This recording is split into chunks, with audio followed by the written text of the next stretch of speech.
능인선원 비디오법회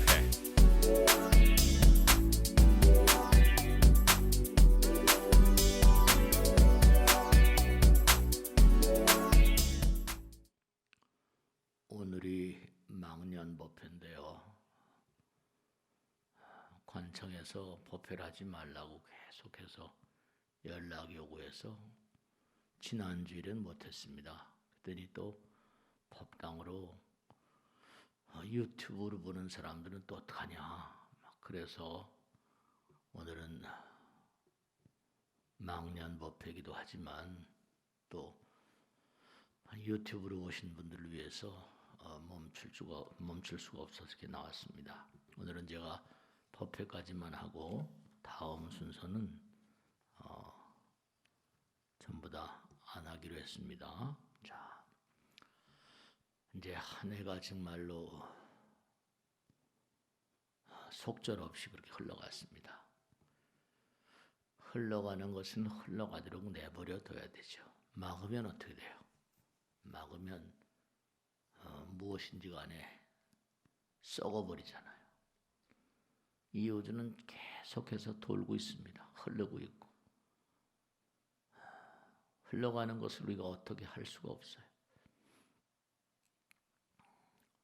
한 해가 어떻게 흘러갔든지 간에 이제 흘러가는 것이고, 의미 있게 보내신 분들은 많이 계시겠지만 또 후회가 남는 그런 또 한 해를 보내신 분들 계실 거예요.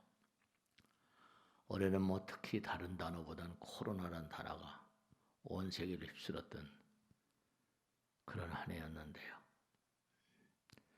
지난 날을 좀 돌아보면서 또 새로운 한 해는 또 백신으로 개인뿐만 아니라 국가와 전 인류를 위해서 의미로운 한 해가 되기를 간절히 기도를 드립니다. 흘러가는 것은 그런데 흘러가는 것은 눈에 보이는 세계만 흘러가요. 우리 마음, 우리 몸이라고 하는 것은 육신의 세계가 있고요. 또 이른바 마음의 세계가 있다고 그러잖아요. 마음도 이제 이른바 말하면 표면적인 마음이 있고 저 심층의 세계. 섬들이 말이죠. 이렇게 바다에 가면 섬들이 다 이렇게 얼마양졸망하게 있잖아요.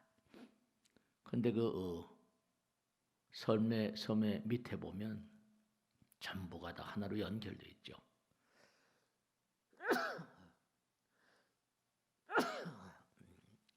전부 다 하나로 연결되어 있는 세계가 있습니다. 전부 다 개개인 같지만 우리 마음들은 전부 다 하나로 연결된 그런 세계들이 있어요. 네. 그러니까 아무리 개별 떨어져 있는 것 같아도 뭔가 밑에서는 하나인 세계가 있기 때문에 하나인 마음, 그리고 또 표면의 세계는 또 갈라져 있으니까요. 사람들은 그러니까 전부가 다 갈라져 있는 섬 같은 그런 세계만 생각하고 그 밑바닥에선 전부 다 하나로 만나고 있는 것을 잊어버리고 살고 있다고. 그러니까 외로운 섬이 하나 뭐 떠 있으면 말이죠. 뭐 등대지기 노래도 나오잖아요. 얼어붙은 달 그림자. 바다 위에 다 떠 있는 것처럼 외로운 어떤 그런 그 섬들 같지만 밑에는 전부 다 하나인데 스스로 다 깊은 그런 세계, 마음의 세계를 생각하면 우린 외롭지 않아요. 마음은 뭐냐면 하나인 세계가 있으니까 하나인 세계는 사람들이 전부 다 외롭다고 그러고 우울증, 코로나 블루라고 그러잖아요. 우울하다고 그래요. 근데 참 한꺼풀만 벗기고 들어가면 우리는 우울할 이유가 없는데 깊이 있는 삶을 살지 않으니까. 왜냐하면 본질적으로 하나인데 밑바닥에서 하나잖아요. 근데 전부 다 떨어져 있는 것처럼 생각하니까, 눈에 보이는 것만 생각하니까 그래요. 인간 관계란 말을 쓰거든요. 뭐 부부지간에, 부자지간의 관계, 인연관계. 관계라는 게 뭐냐면, 관계라는 것은 너하고 나하고 관계를 맺고 있다. 그럼 뭐라? 그대가 상대방이 내 마음 가운데 들어오는 거고 내가 상대방의 마음 가운데 들어가는 거, 하나인 거거든요. 믿음이라고 하는 것, 믿음이라는 건 뭐죠? 하나인 것을 말해요. 믿음, 신신불이. 그러니까 참 안타까운 것이 하나인 세계는 마음의 나라이고 부처님 나라이고 사랑의 나라이고 자비심의 나라이고 그래요. 그러니까 외롭다고 느끼는 사람, 고독하다고 느낀 사람, 코로나 블루, 우울하다고 느낀 사람들, 그런 사람들은 삶의 어떤 그런 근본적인 이데아랄까, 삶의 자세가 잘못되어 있는 거예요. 하나가 돼야지, 하나가. 여러분들, 우리가 음식을 드는 것도 반찬을 먹고 또 뭐냐면 요리를 잘하는 그런 셰프라고 그러잖아요. 그 사람들은 잘 섞잖아요. 이렇게 믹싱을 잘하고, 우리가 특히 맛있다고 그러는 것 가운데는 비빔밥 같은 거 있잖아요. 비빔밥 같은 것들 다 이렇게 섞잖아요. 하나가 되게 되면 또 맛이 달라지거든요. 그 마음 가운데, 우리가 마음 가운데 하나를 생각하는 마음, 부처님 생각하는 마음. 그래서 제가 항상 그런 말씀드리는데, 이 코로나 블루 시대 때 뭔가 기도하는 마음을 좀 키워보시라. 그럼 우울할 수가 없다. 그런 얘기를 많이 하죠. 도니제티, 유명한 그런 작곡가가 작곡을 한 음악 가운데 사랑의 묘약이란 그런 노래가 있어요. 사랑의 묘약. 사랑은 정말 말이죠. 하나가 되는 마음은 참 무상심심 미묘한 게, 사랑은 약이에요. 사랑은 묘약이라니까요. 전부 다 개별 떨어져 있다고 생각하니까, 그러니까 탐욕의 마음, 화나는 마음, 또 내가 무슨 최고라는 마음, 이게 탐진치라는 게 다 그런 데서 나오거든요. 우리는 하나라는 마음을 가지고 있으면요, 하나라는 마음 가운데는 정말 사랑 그 자체이기 때문에, 하나이니까 욕심을 낼 이유가 없어요. 화를 낼 이유가 없다고요. 부부간에도 안타까운 건 부부일심동체라고 그러잖아요. 한 마음으로 동체. 내 많은 분들을 만나고 살다 보면 부부가 사는데도 깊은 세계를 보지 못하고 이해가 잘 안 되니까 매일매일 사는 게 정말 지뢰밭처럼, 지뢰밭을 걷는 것처럼 그렇게 사는 분들이 많이 계세요. 너무 안타깝더라고. 남편이 왜 저렇게 마음을 불편해할까? 이해하는 마음. 역지사지란 말 있잖아요. 그죠? 그러니까 우리가 삶을 살면서 상대방을 믿는 마음 가운데는 모두가 다 이해가 되죠. 그러니까 우리가 삶을 살아가면서 전부 다 외로운 섬처럼 사는 이유가 바닥을 몰라서 그래요. 밑바닥을. 밑을 모르니까. 그러니까 우리 물질의 세계는 말이죠, 항상 이게 문제가 있는 게, 태어날 때도 부처님 말씀대로 물질의 세계는, 우리는 엄마 아버지 뱃속에 들어갈 때도 무지막지한 전쟁을 벌이고 살아왔다고요. 3억 마리가 방출이 돼가지고 한 마리만 무슨 정자가 난자의 꼴이 된다니까, 처음서부터 전부 다 싸움이에요. 죄다 싸움이라니까. 경쟁이고, 그러니까 생존 경쟁이라는 말을 쓰는데, 그러니까 표면적인 세계는 다 그래요. 그러니까 우리가 이렇게 부처님 전에 나와서 공부하고 부처님 말씀을 연마하고 하는 게 뭐냐면, 근본적으로 스님들도 마찬가지죠. 왜 이렇게 머리 깎여놓고 이렇게 수행자의 삶을 살아가고 다 좀 이렇게 세속을 절연하고 그 길을 가라라고 말씀하신 부처님의 의지는 뭐냐면 세속은 온통 다 전부가 싸움터 같아요. 여러분 태어날 때 지금 정자 난자 말씀드렸죠? 근데 그래서 엄마 아버지 뱃속에서 나와요. 그럼 또 뱃속에서 나온다면 또 뭐죠? 나오면 형제 자매가 있거든요. 형제들끼리 또 뭔가 아니 다툼이 있다니까요. 그것뿐이 아니에요.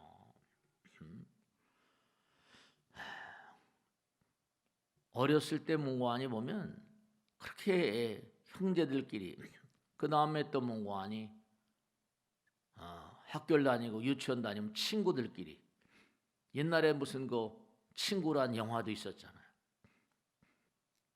유명한 작가는 스스무란 유명한 작가는 뭐라는 거 아니? 친구라고 하는 건 섹스가 없는 연애라고 그랬거든요. 친구들 정말 친구를 좋아해요. 정말 친구를 좋아하고 하는데 친구들끼리도 서로 그러죠. 너 배신하면 죽인다 뭐 이러면서 실제로 친구들 가운데 그런 것도 있잖아. 근데 요즘엔 뭐 섹스가 없는 그런 연애라고 하는 게 친구라고 하지만 에이 뭐 호모섹슈얼리스트 동성애자라는 것도 있잖아. 레즈비안 같은 친구들끼리도 남녀 간의 만남은 아니지만 그러다 이제 친구들 가운데 남자 여자를 서로 만나게 되죠. 왜냐하면 번식을 해야 되니까. 종족을 뭔가 이어가야 되니까. 그러니까 이제 그러면 또 뭔가 아니 이게 만나게 되면 또 정말이 그게 정말로 I love you, 징글 러브 하고 만났지만 그게 또 그렇지 않거든요. 아까 말씀드린 매일매일이 사랑의 마음으로 정말로 사랑의 마음으로 하나가 되고 바닥을 이해하고 아름다운 관계가 되는데 그렇지를 못하거든요. 또 그러니까 정말 부부가 불화한 그런 가정들을 제가 참 많이 지켜보고 삽니다. 왜냐? 깊이가 없는 삶을 살다 보니까 사랑이 묘약이라고 그러는데 자꾸만 부정적인 마음을 가지고 살면 영락없이 병이 옵니다. 영락없이 병이 와요. 부부간에 불화한 그런 집안에 병이 없는 집안이 없어요. 다. 왜냐하면 아름다운 마음은 사랑은 묘약이지만 부정적인 마음은 뭐죠? 독약이거든요. 약은 약이야. 사랑의 묘약이고 이른바 말하면 부정적인 마음은 독약이 되는 거예요. 그러니까 부부가 불화하면 병이 없는 집이 없어요. 다 병이 있습니다. 병이 그런 데서 와요. 재앙이 그런 데서 오고. 코로나도 마찬가지예요. 지구에 사는 사람 모든 사람들이 뭔가 아니 사랑의 마음이 그만큼 말이죠. 단란한 마음들이 아니에요. 그러니까 그런 게 자연 발생적으로 이렇게 코로나가 오는 거예요. 자연 발생적으로. 먹이 사슬이라는 게 있잖아요. 저 무슨 숲속이나 자연계가 버리면 뭐냐 별의별 생명체가 있어가지고 서로 말이죠. 서로 이른바 말하면 활짝 이렇게 꽃을 피우고 있는 그런 아름다운 꽃을 피우고 있는 꽃들 있잖아요. 근데 참 제가 그 보고 뭐 끈끈이 무슨 식물이라든가 무슨 하여간에 자연계에 사는 꽃이에요. 그런데 아름답게 피어요. 그럼 벌들이 날라고 파리들이 날라서 그 위에 앉고 이쁘니까 꿀을 먹다가 된다. 꿀을 먹고 씨를 맺어주고 그냥 벌이 가는 게 아니라 자기들 먹고 살아. 땅에서 뭐 이렇게 하는 게 아니라 이른바 말하면 땅에서 뭐 이렇게 취하고 그런 게 아니라 뭐냐면 그 안에다가 뭐예요? 이른바 딱 자기 나름대로 시스템을 장착해가지고 파리나 벌들이 먹다가 떨어져 버리면 그 참 파리나 벌들을 자기 몸에 있는 액체 독약 같은 거죠. 특수한 화학물이 들어있는 약으로 녹여가지고 먹고 사는 그런 식물들도 있다는 거예요. 전부가 다 먹이 사슬. 야생의 모든 세계를 보면. 그러니까 우리가 가만히 하나씩 둘씩 보면요 참 묘한 게 있는데 여러분 엄마 아버지 뱃속에서 아이들이 나와가지고 나이가 좀 들고 어때요? 2살 3살 되면 좋아하는 게 있죠. 뭘 좋아합니까? 네, 인형을 좋아하잖아요. 인형을 좋아하지 않는 애들 없어요. 왜냐하면 아직 친구들을 만나고 이럴 상황이 못 되니까 인형들을 좋아하거든요. 근데 엄마 아버지한테 야단을 맞고 막 그러면 되죠? 그 아이들이 인형을 막 두들겨 팹니다. 화풀이에요. 인형한테. 아직 친구 만날 그런 나이는 아니까 인형한테. 나이가 좀 들죠? 나이가 좀 들면 어떻게 됩니까? 6살, 이렇게 7살 되면 그 다음서부터 친구들끼리 이제 만나서 놀면서 뭐라? 기억이 나시죠? 어렸을 때 다방구, 무궁화꽃이 피었습니다. 뭐 숨바꼭질 이런 게임을 해요. 서로 모여가지고 막 재미나게 게임을 하거든요. 그 게임을 좋아합니다. 저도 다방구 해본 적도 있고 무궁화꽃이 피었습니다. 뭐 무슨 숨바꼭질도 해보고 그랬습니다. 어렸을 때 다 해보셨을 거예요. 그것도 게임인데 그 마음 가운데 게임을 해서 이기고 그렇잖아요. 어렸을 때. 근데 그게 점점 커지면 이제 그런 게임보다 더 이제 격렬한 게임을 좋아하니까 축구, 야구, 농구 뭐 이런 거 하잖아요. 또 골프 이런 말이죠. 그건 뭐냐? 다 게임이거든요. 근데 사람들은 그 야구, 축구, 농구를 보면서 돈을 내고 들어가서 박수거든요. 박수 좋아한다. 인간은 게임을 좋아하는 동물. 왜냐? 투쟁적인 동물. 생존 경제이니까 싸움하는 거. 이겨야 된다는 걸 골수에 사무치면서 왜냐? 정자난제 때부터 전쟁을 벌였거든요. 경쟁을 벌였거든요. 인생을 살다 보면 치열하게 싸워야 된다. 또 뭐냐면 어렸을 때 인형을 좋아하고 그러던 그런 그 삶이 말이죠. 나이가 들어가서 친구들 만나고 남자친구, 여자친구 뭐 만나서 산 사람 있지만 인형이 또 뭘로 변형돼요? 인류학에 보면 그런 것들이 애완동물로 변합니다. 강아지나 고양이 같은 거 좋아하는 것도 전부 다 그 맥락이 같습니다. 혼자 외로우니까. 그러니까 고양이라거나 강아지 키우는 사람들이 뭐 엄청나게 많다는 거 아니에요. 지금 요즘엔 사람 제가 참 이번에 이제 저 개원기념일 날 보통 오늘 같은 날 책을 다 나눠드리고 그랬는데 책은 다 지금 쌓여 있는데 개원기념일 날 이제 뭐 연기를 지금 도저히 어떻게 할 수가 없어서 1월 달로 한다 이제 이렇게 됐는데 거기도 그 책을 썼습니다만 뭐냐면 제가 안타깝게 생각하는 게 코로나 바이러스로 엄청나게 많은 분들이 돌아가시는데 이게 참 기가 막히게 제가 얘기를 듣고 보니까 너무 기가 막힌 게 전 세계적으로 그렇답니다. 이 코로나 바이러스 돌아가셨으면 어떻게 장례를 못 치는 거예요. 죄다 화장합니다. 그러니까 그런 집들 코로나 바이러스로 돌아가신 아버지 어머니 계시고 뭐 형제 자매 있다. 화장을 전부 다 제 이름만 말하면 참 너무 기가 막힌 거죠. 장례를 잘 못 치르는 거예요. 죄다 화장을 해야 되고 그 영혼들이 얼마나 기가 막힐까. 얼마나 안타까울까. 막 전화가 와요. 스님 어떻게 하면 좋으냐고. 근데 나라에서는 전부 다 뭐죠? 퍼지니까. 그리고 가족들도 그게 퍼지니까. 그게 안 되잖아요.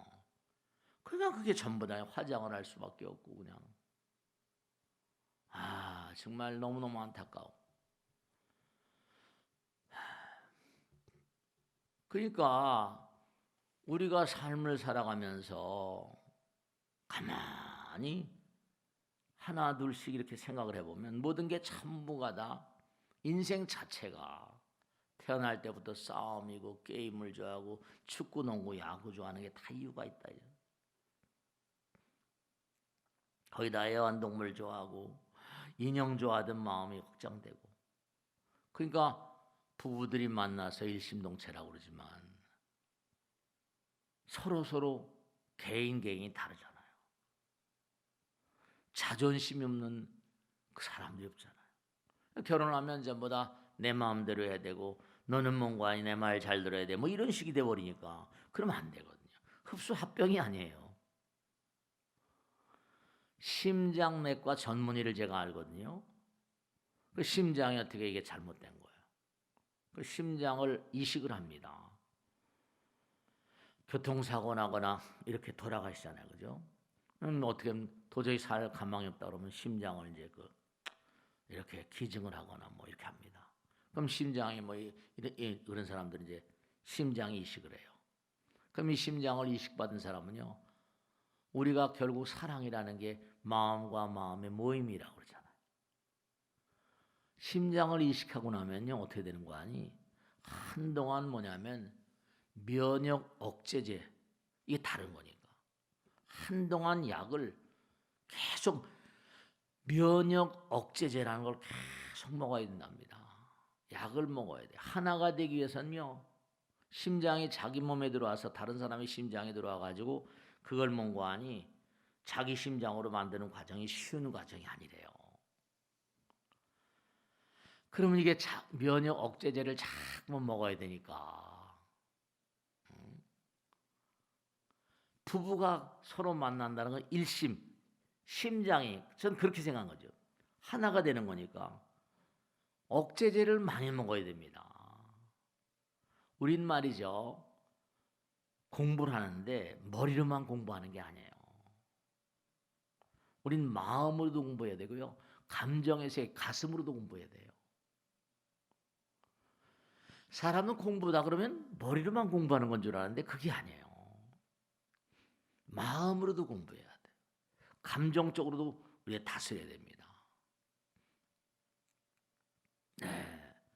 끊임없이 공부를 하지 않으면 안 되는 이유가 우리가 참회 후회할 때 회자를 보세요. 그죠? 마음 신변에 뭐라? 맺자. 매일매일 할 때 맺자잖아요. 그 뭐라? 매일매일 매순간 매해매해마다 마음 가운데 어때죠? 생각하는 마음이 그게 후회고 참회고 그래요. 후회가 없는 사람, 참회가 없는 사람은 발전이 없어요. 자꾸만 자기를 뉘우쳐야 되거든요. 부부가 만나서 한 덩어리 사는데 심장 일심동체인데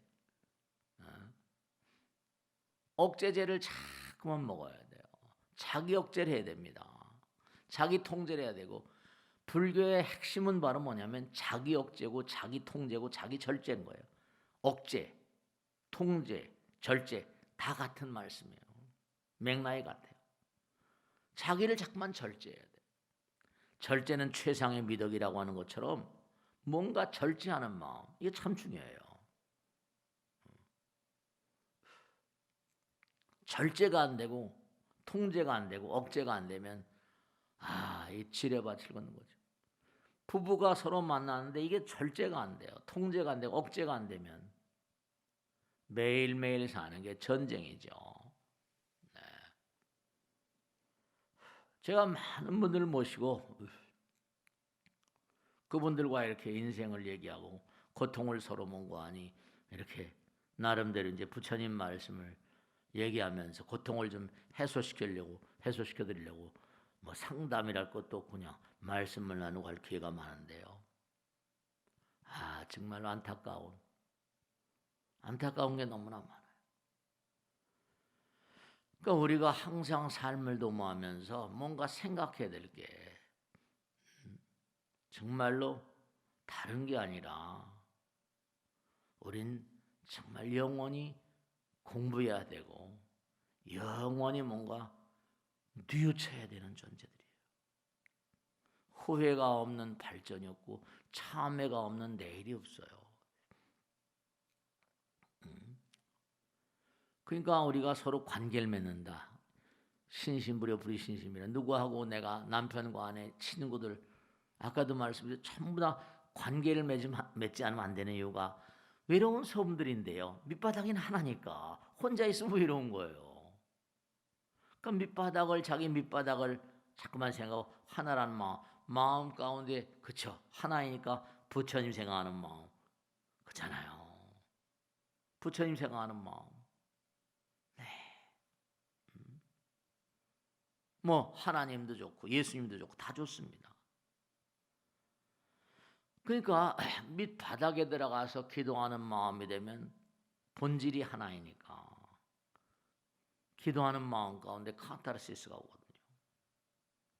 그래서 저는 이렇게 코로나 블루 이 시대 때 많은 사람이 집콕였던 그런 삶을 사니까 기도하는 그런 좀 삶을 살고 그러면 훨씬 더 보내기가 실제로 미국에서 조사하고 보니까 제가 지난번에 말씀했죠. 정말로 종교를 가진 사람들이 병을 이렇게 이겨내는 힘도 강하고 장수하는 사람들도 많고 그게 본질이 그러니까 말이에요. 그 사람들이 항상 그러거든요. 남을 몽고하니 너무 안타까운 게 세상에 믿을 놈 없어 이런 얘기 하거든요. 상대방을 믿을 놈이 없는 게 아니라 자기가 믿어줄 수 있는 남들이 나를 믿을 수 있는 사람이 먼저 돼야 되거든요. 상대방에게 위로 받으려고 하지 말고 상대방을 위로하려는 마음을 갖고요. 누가 나 사랑해 줄 사람 없나? 아니에요. 내 마음의 문을 열고 그 사람들을 받아들여야 되거든요. 그러니까 세상 살아가다 보면 당연히 누가 나를 사랑해 주지 않나, 누가 나를 보듬어 주지 않나, 누가 나를 믿어 주지 않나, 누가 나를 존중해, 이런 마음들은 곤란해요. 내가 마음의 문을 먼저 열어야지. 그런 마음을 갖다 보면 항상 상처받기 십상입니다. 그럼 마음의 상처는 항상 드린 말씀은 잘 아물질 않아요. 마음의 상처는 아물지 않습니다. 냉정하게 따지면요, 누구나가 다 모자라거든요. 저도 모자라고 다 모자라고 모자라니까 뭐라 실수덩어리예요. 실수덩어리예요. 그러니까 부처님 말씀에 따르면 전부가 다 남들이 나를 믿어주는 건 왜냐? 상대방과 내가 신신물이 믿음 가운데는 하나가 된다니까. 중요한 건 뭐냐면 내가 마음의 문을 여는 노력을 하는 것만큼 상대방도 나를 믿어주는 거지 무턱대고 상대방이 나를 믿어주지 않습니다. 그런 생각하니까 항상 상대방 믿을 놈이 없어 이게 아니라 내가 상대방에게 뭔가 믿어지는 사람이 돼야 되는 거거든요. 항상. 제가 가만히 프로이드 책을 보면 느낀 게 이 프로이드가 분명히 몽고하니 불교를 공부한 사람이 틀림없다. 왜냐하면 프로이드가 꿈에 대한 얘기, 인간 심리에 대한 얘기를 했지만 프로이드가 이런 얘기를 했거든요. 인간 세상에서 일어나는 어떠한 일도 우연히 일어나는 일은 없다. 모든 것이 그 일어나는 배경이 있고 그 일어나는 바탕이 있고 그 일어나는 일어나지 않을 수밖에 없는 그런 필연적인 이유가 있다. 불교이지 뭐예요. 인연의 인연. 모든 게 다 그것이 일어날 수밖에 없는 인연의 어떤 그런 사슬이 다 있다는 거예요. 그러니까 평상심시도라 평상시에 내가 어떻게 사는가 이게 참 중요한 거예요. 그러니까 프로이드는 무의식이란 말을 썼거든요. 내가 우리 불교에서는 업이라는 말을 많이 쓰는데 프로이드는 무의식이라는 말을 써요. 무의식적인 충동이 있다. 그죠? 어떤 사람을 보면 인연관계라는 얘기죠. 괜히 끌리는 사람이 있고 어떤 사람은 밀쳐내는 마음, 무의식적인 충동, 그 다음에 어떤 마음 가운데 어떤 정치한 어떤 흐름의 메커니즘이 있고 그 무의식이라는 말을 썼거든요. 그 내가 노력한 것만큼 상대방이 나를 믿기 때문에 노력을 하지 않는 자는 인생에 절대로 성공할 수가 없다는 거예요. 그러니까 인간은 태어나서부터 죽을 때까지 끊임없이 학습을 통해서 발달해야만 되는 존재입니다. 마음도 몸도 감정도 다 마찬가지. 태어나서 죽을 때까지. 그러니까 그런 몸은 어른이지만 마음은 뭐라? 애들 같은 그런 사람. 스님 우리 남편은 애어른이 이른바 말하면 어른이지만 애 같다는 거죠. 꼭 애기 같아요. 네, 몸은 어른이지만 마음은 뭔고 하니 마음은 아직 자라지 않은 거예요. 마음은 청소년기 같고 마음은 어린애 같다는 거예요. 그러니까 가만히 인생 사는 걸 보면 우리가 어린 아이들 놔보면요, 그 조사 보고서에 나온 거 보면 재미난 게 나와 있는데 참 묘하죠. 엄마 아버지가 아이를 낳으면 장남 있고 차남 있고 형제들이잖아요. 그러면 아이를 낳게 되면 장남들, 다른 차남이나 삼남이라는 자식들보다는 뭐라, 장남한테 항상 그러잖아요. 너는 우리 집안의 대들보야 이러죠. 그 장남들은 스스로가 뭔가 하니 책임감을 느끼고 의무감을 느끼니까 대체로 뭐라, 엄마 아버지의 따름 가르침에 따라서 그렇게 인생을 살아가는 수가 많습니다. 대체로 보수적이기도 하고. 근데 참 묘한 건요, 인류 역사상 탁월한 발견과 발명을 한 아이들은 장남이 거의 없답니다. 다윈도 그렇고 아인슈타인도 그렇고 무슨 세계적인 천재들 발견 발명의 비하인드 스토리를 보면 거의가 다 장남이 있고 차남이나 삼남이나 이렇대요. 그 왜냐? 엄마 아버지가 장남만 좋아하는 거야. 넌 우리 집안의 대들보야. 그 장자 상속이라는 게 있잖아. 그 차남들은 영 기분이 나쁜 거예요. 그럼 형제 간에도 다툼이 많거든요. 형제 간에 우애가 좋은 집안들 뭐 많이 있겠지만 형제 간에 다툼이 많은 집안들 의외로 많습니다. 같은 뱃속에서 나온데도 의외로 다툼이 많아요. 의외로. 왜냐? 자꾸만 엄마 아버지는 형만 좋아하거든요. 그러니까 거기서 다툼이 많으면서 차남들 그 이하의 아이들은 뭐냐면 대체로 엄마 아버지가 시키는 걸 좋아하지 않습니다. 자기 나름대로 길을 가려고 막 그래. 그러다 보니까 뭐라, 두뇌적인 어떤 그런 그 세계가 발달하고 하다 보니까 새로운 아이디어, 새로운 스타일의 생각, 그런다는 거예요. 그런다는 거예요. 그러니까 형제는 서로 질투합니다. 동생들은 대체로 뭐라, 뿌리 깊은 피해 의식을 많이 가지고 있대요. 그 과학 등 분야의 어떤 새로운 어떤 발견 발명은 전부 다 차남들이 많다는 거예요. 장남들은 대체로 책임감이라거나 안정희구적이고, 근데 차남이와는 반동적인 현상이고 자유롭고. 그러니까 우리가 세상을 살다 보면 모든 게 일어나는 게요, 전부가 다 커나온 배경이라거나 환경이라거나 가정에서도 장남 차남 이런 게 다 차이가 있는 것처럼.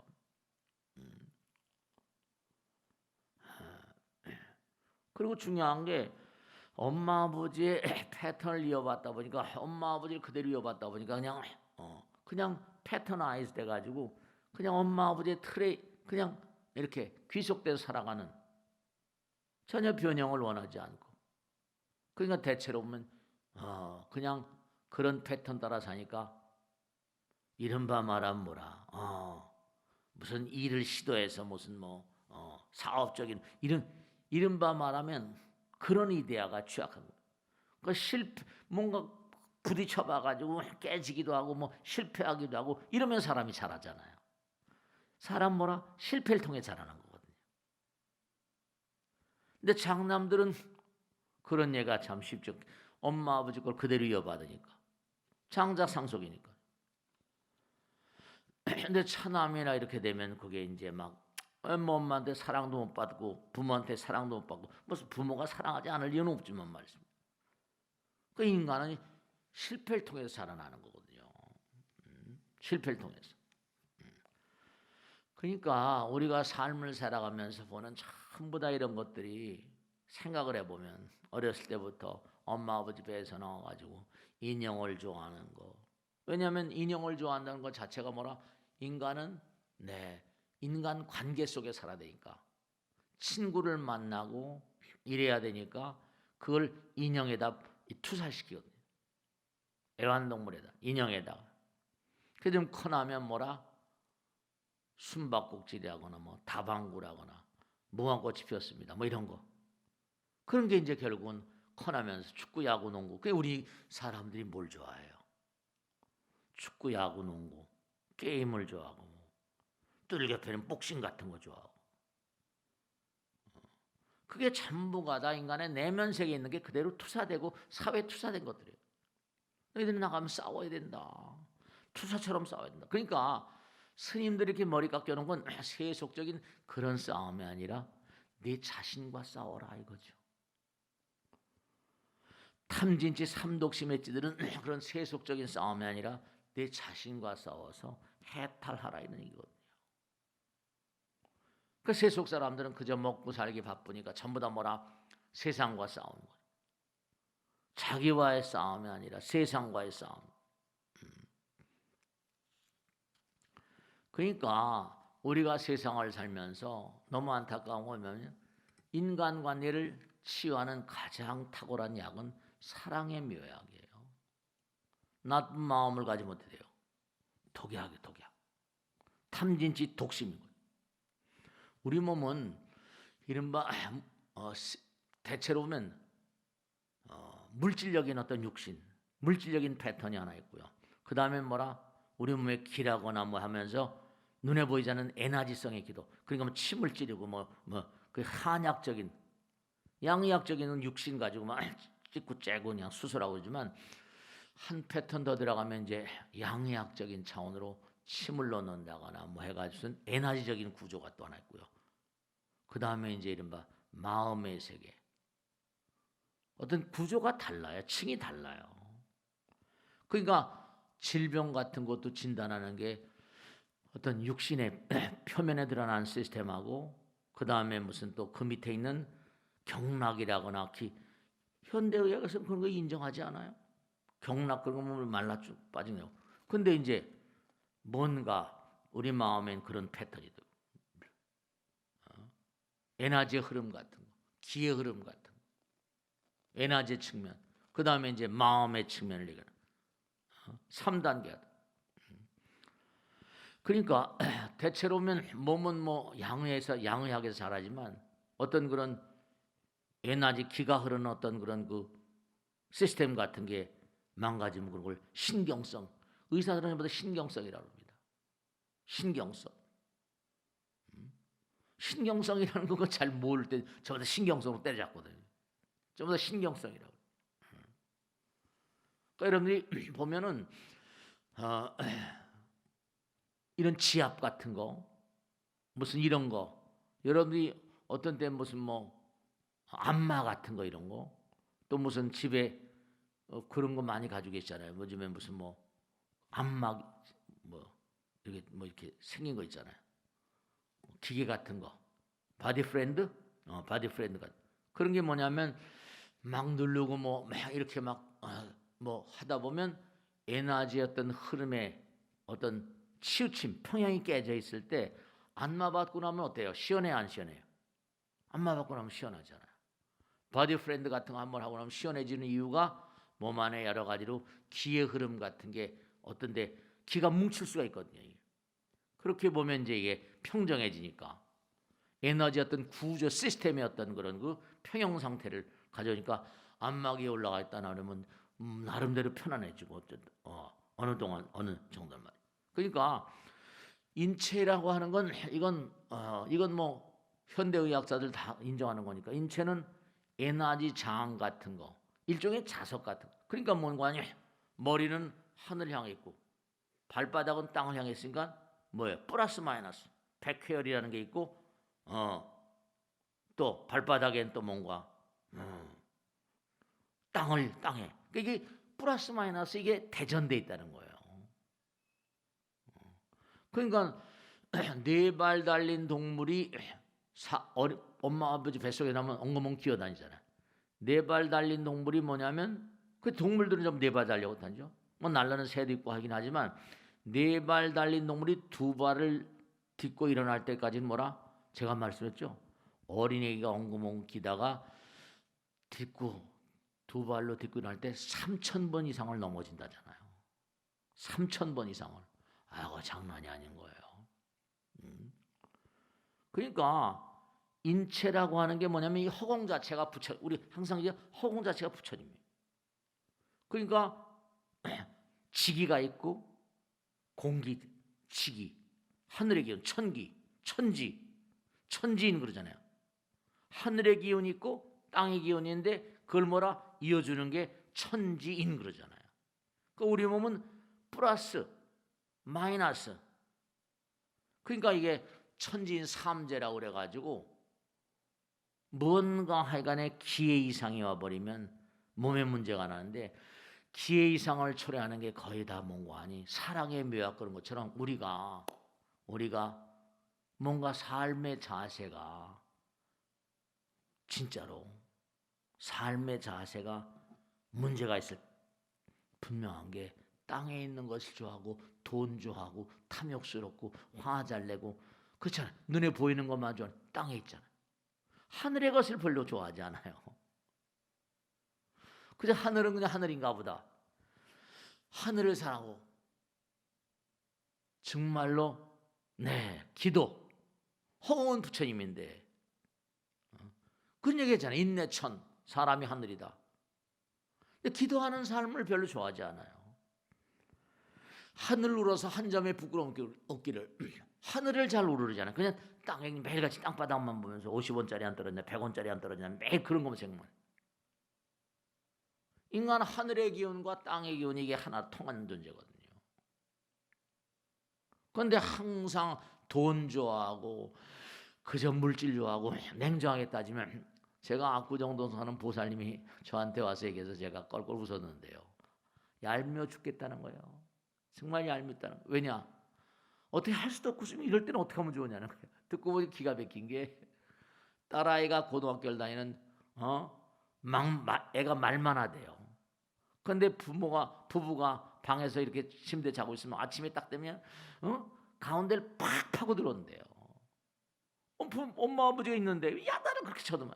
그럼 또 아버지는 그렇게 딸아이가 이쁘다고 뽀뽀하고 끌어안고 자기 딸인데 말이죠. 부부가 있는데도 그렇게 딸아이가 들어와서 그냥 가운데 퍽 파고 들어와가지고 그냥 난리친다는 거예요. 야단을 막 꼬집고 그래도 그게 왜 그러냐고 말이죠. 남편이 막 그런다는 거예요. 옛날부터 근친상간이라죠. 웨디프 컴플렉스, 오이디프 컴플렉스라고 그래. 프로이드가 만들어 프로이드가. 왜 그러냐는 거예요. 도저히 이해를 못하겠다는 거예요. 근데 부처님께서는 다 말씀하셨거든요. 이거 공부했잖아요. 딸아이는 전생에 뭐라? 아비의 연인이었다고 그러잖아요.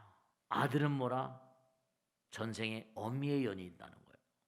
이 허공 무량무변한 허공 가운데 정자난자가 만나는데 그게 뭐냐면 그걸 파고들으면 그러니까 산의 아이는 뭐라? 엄마를 끌어안고 들어서는 형태니까 전혀 딸아이하고 아들아이하고 들어오는 이게 엄마 뱃속에 들어오는 위치가 180도 다르다는 거예요. 딸아이는 아버지를 끌어안고 들어서는 그런 위치니까 위치가 쫑긋 아빠를 끌어안는 양식. 아들아이는 엄마를 끌어안고 180도 들어오는 두 위치가 다르대요. 그게 산부인과의 미싱링크, 산부인과 의사들, 산부인과학에 풀리지 않는 수수께끼라고 그럽니다. 근데 불경에 이게 나오거든요. 아들아이가 엄마를 사랑하고 딸아이가 아버지를 사랑하고 태어날 때부터.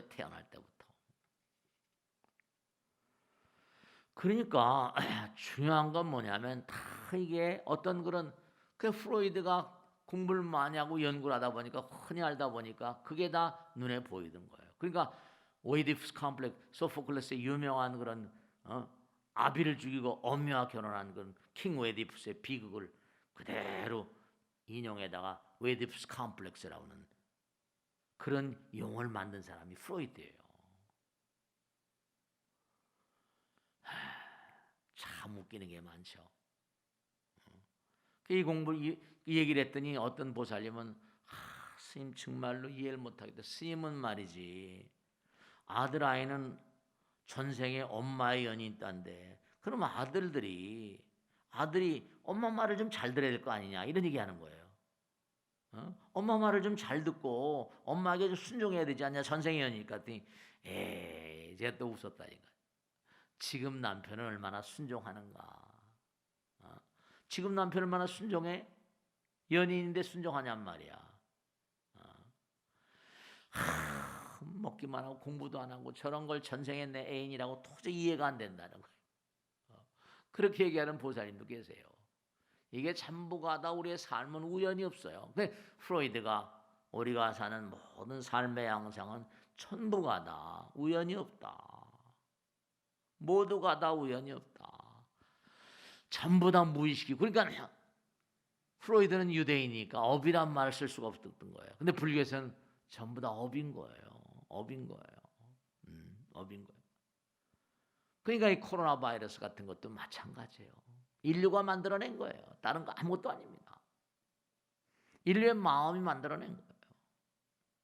백신이 나와가지고 이제 어쨌든 간에 이겨내면 참 좋겠지만 또 세월이 이르면 뭐가 나올지 말이죠. 그때 또 이런 홍역을 치를지 참 걱정이 태산이에요. 어쨌든 간에 오지 않은 날들은 아직 인생 우리가 체험하지 않은 거니까 계속 나가야 되긴 하지만 말씀이죠. 스스로가 잘 스스로를 까르페 디엠 순간순간에 충실하며 사는 그게 우리의 인생인 거예요. 그러니까 우리가 삶을 살아가면서 정말 부처님 말씀대로 인간관계에서는 다른 것보다 이 우주 진공을 꽉 채우고 있는 게 부처님 기운이거든요. 이 땅 형성 허공은 텅 비어 있죠. 하늘의 기운이에요. 우리 하늘을 바라보면 마음이 평안해지잖아요. 땅은 뭐라? 가지가지 오도 잡동사니가 다 있잖아요. 땅은 뭐라? 우리가 발을 딛고 땅에 발을 딛고 살지만 눈은 뭐라? 하늘을 보고. 그러니까 대체로 보면 탁월한 인물들은 메디치 효과라는 게 있죠. 미켈란젤로가 건축가이자 미술가이자 시인이자 르네상스 시대 철인, 지금 천재라고 그러죠. 근데 탁월한 인물들의 특징은 여러분이 꼭 제가 당부드린 게 탁월한 인물들의 특징들은 하나만 잘하는 게 아니에요. 다 잘해요. 그 천재라고 그러죠. 그러니까 시신 성당의 그 벽화를 천정의 도움의 벽화를 의뢰받고 난 다음에 어떻게 했다는 거예요? 그 하늘을 우러서 항상 기도한 거죠. 하늘나라 궁전을 봤다는 거 아니에요. 하늘나라 궁전에 뭐라 벽화를 보고 그대로 그렸다는 거 아니에요. 천재들. 그 여러분이 어떤 직업을 가지고 어떤 그런 사업을 하시든 간에 아까 말씀했죠. 비빔밥의 효과 같은 거예요. 메디치 효과, 메디치안 이펙트. 자기가 만들고 있는 거에 뭔가 다른 것을 한번 이런 거 한번 같이 한번 이렇게 뭔가 같이 이렇게 한번 융합을 해보면 어떨까? 대표적인 게 지금 현대 문명의 총알이라고 할 수 있는 스마트폰이잖아요. 스마트폰엔 백과사전이건 노래건 뭐가 안 들어간 게 없는 거예요. 그러니까 전부 다 손에 끼고 다니는 거예요. 스마트폰은 다 끼고 다녀요. 그게 메디치 효과라는 거예요. 그러니까 뭘 하든 간에 뭔가 이렇게 같이 섞어버리면 새로운 게 돼버리거든요. 그러니까 천재는 다른 게 아니라 섞는 데 천재예요. 융합시키는 데 천재입니다. 다른 게 천재가 아니에요. 그 이른바 말하면 우리 인간의 근본적인 차원은 육신의 차원이 있고 그 다음에 한 단계 들어가면 에너지 차원이 있고 기의 차원이 있고 마음의 차원이 있고 그러니까 우린 공부도 뭐라? 육신에 대한 물질에 대한 공부만 있고 근데 현대 문명이라는 게 모든 삶의 근본이라는 게 전부 다 뭐냐면 그냥 눈에 보이는 것만 가지고 깔짝깔짝 되거든요. 깊이를 몰라요. 그게 문제가 심한 거예요. 종교란 이름으로 그냥 가치 중립이라 해서 종교란 이름으로 다 떠넘겨버리고 종교는 또 종교끼리 싸우고 말이에요. 종교 내부에 싸우고 인간이다 보니까. 그러니까 사랑의 묘약이라고 한 이유가 사랑을 이용한 질병 치료. 그러니까 의사들도 하다 안 되면 가서 종교에나 의존하시고 보내버립니다. 왜냐? 사랑이 내 마음이 약이 되고 마음이 독이 된다는 걸 그들도 어렴풋이 알거든요. 완전히 불치의 병인데도 종교 의지에서 뭐 기도하고 하다가 낫는 사람이 실제로 있는 거죠. 그러니까 암 간암 말기인데 의사 병원에서 버린 분들이 마지막 다 정리하고 여의도 사든 고산 대학교 교수님 있었어요. 스님 부탁 있어. 부인이 스님 좀 만나게 해달라고 남편이 그런대요. 얼굴이 까맸는데 이제 마지막으로 정리하려고 이제 재산도 다 정리했습니다. 마지막으로 이제 몽고하니 주몽가 기도는 하다가 죽게 조용한 암자 하나 소개해 주십시오. 그래서 저 민통선 안에 철원 저쪽에 내 아는 도반이 절을 한데 그쪽에 보냈다니까요. 하루에 10,000배씩 절을 한데 10,000배 거사라고 붙였대요. 그러니 그게 정말로 말이죠. 10,000배씩. 그러니까 그게 안 날 수가 없죠. 자기를 내버 던지는데 암이라고 부처님 힘을 이기겠습니까? 그러니까 남을 사랑하는 마음, 자비심. 그러면 모든 걸 이기지 않을 수가 없죠. 사랑은 의사예요. 사랑은 묘약이고 모든 치유의 핵심은 부처님이고 사랑이거든요. 그 베푸고 펼치고 사랑하는 사람은 정말 조건 없는 어떤 사랑 같은 치료 효과를 갖는 거고. 그러니까 하늘의 기운과 땅의 기운이 서로 인간에서 같이 교류하거든요. 그러니까 결국은 우리가 심리학 조사한 걸 보면은 사람들이 가장 큰 말, 이거 다 조사에 나온 건데 스트레스 지수라는 게 있는데 그 스트레스 지수 보면 정말로 가장 그렇게 인간에게 있어서 가장 큰 스트레스 지수 죽음이거든요. 다른 게 문제가 아니라 죽음. 애돌 과정 같은 거 보면 사람에게 가장 큰 스트레스 지수가 죽음인데 우리가 꼭 삶을 살아가면서 꼭 잊지 않으실래요? 마지막으로 말씀드리는데 아버지 어머니가 돌아가시고 사랑하던 아내 남편이 돌아가시고 그럴 때 정말로 그 사람들에게 스트레스를 가장 크게 주는 사건들 보면 험술 아헤란 유명한 스트레스 지수를 만드는 사람인데 배우자의 죽음이 100%랍니다. 이혼을 하면 73%, 별거는 65%, 친지의 죽음은 63%. 다 이게 나와 있거든요. 감옥 가는 거 63%, 크게 다치는 거 53%, 실직은 40%, 은퇴는 45%. 죽음이 100%의 스트레스 지수를 가지고 있답니다. 근데 참 묘한 것은 그러니까 평상시에 죽음을 잘 공부해 놔야 돼요. 누가 돌아가시고 나면 그 스트레스가 커가지고 병이 걸린 사람도 많답니다. 그 제가 이번에 쓴 책에도 그게 다 나와 있는데 몽고하니 제가 가만히 관찰하다 보니까 천도라거나 제사, 아까도 말씀드렸죠. 스트레스 이른바 말하면 코로나로 이완이 돼서 돌아가신 분들 이런 분들은 전부 다 지금 그냥 화장으로 그냥 다 때려서 그냥 막 안타까워. 너무나 안타까운 일들. 이제 세월이 지나면 또 후유증이 크겠지만은 그러니까 우리가 어떤 불가피하게 떠나야만 되는 그런 상황이 될 때 제가 지금까지 시체를 정말 많이 쳤잖아요. 다른 절들은 주지들은 이제 별로 하지 않습니다. 저는 이제 능인선언 만들어 쭉 많은 분들 모시고 영혼의 세계를 모시고 살고 그랬는데 묘한 것은 제사를 지낸다거나 천도를 지낸다거나 의례, 부처님을 모시고 제사 의례를 지내고 하면 그 제사 의례의 어떤 그 의미가 사람의 마음 가운데 흘러가면 마음이 굉장히 안정되고 안정감이 강력해집니다. 그러니까 49제를 지내고 이러는 것도 굉장히 의미가 크다. 그런 걸 제가 많이 느낍니다. 애도 과정을 통해서 49일 동안 하면서 많이 이게 완화가 되고 점점점 가다 보면 6개월 정도 지나게 되면 나름대로 죽음을 수용할 수 있는 그런 자세가 되고 하더라고요. 중요한 건 이제 한 해가 마감 짓는 이 시점에서 인생은 모두가 다 물처럼 흘러가는 겁니다. 무슨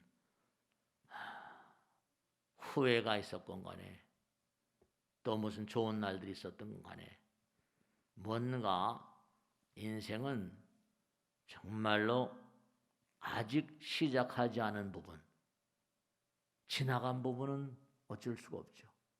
아직 시작되지 않은 새 날들, 또 다른 인생이에요. 앞에 남은 길은 언제 끝날지 모르지만 아직도 먼 길입니다. 멀고도 또 험한 길이니까 우리는 계속 가야 돼요. 자, 오늘은 여기서 모두 마치겠습니다.